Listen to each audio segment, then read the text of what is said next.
Денеска ќе направиме нешто што прв пат во македонската атлетска историја ќе се деси и многу ми е мило што атлетски клуб Аеродром со трајање од 1 година, благодарение на мојата пријателка Верица од атлетски клуб Смедерево, ќе потпишеме меморандум за збратимување меѓу двата клубови. Го поканувам председателот на атлетски клуб Смедерево, официализираме и од денеска да станеме два збратимени клубови Маријан и Золко.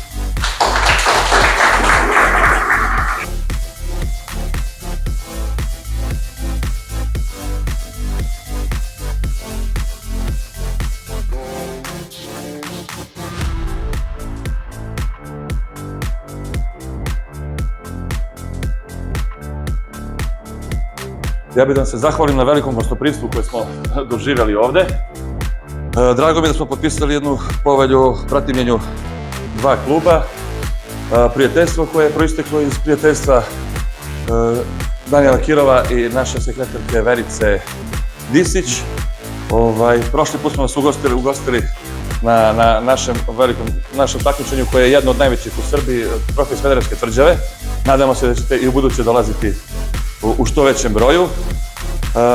Ove godine, znači mi smo u nešto isto manjem broju došli, malo zbog obaveza deca u školi, malo zbog jednog takmičenja velikog koje se održava u nedelju u Beogradu, pa smo sa manjim brojem dece. Nadam se da će sledeće godine i broj dece, kada budete gledali takmičenja iz Atletskog kluba Smederevo, koji inače broji oko 100 članova atletičara, znači da će biti dosta veći broj koji će doći i da se još jednom zahvalim na veoma lepom gostoprimstvu. I nadam se da ću uzvratiti vrlo uskoro.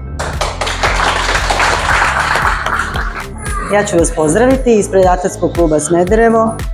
Reći ću vam da smo veoma srećni što smo ovde, što smo vaši gosti i što smo ovim povodom bratimljenja ovde.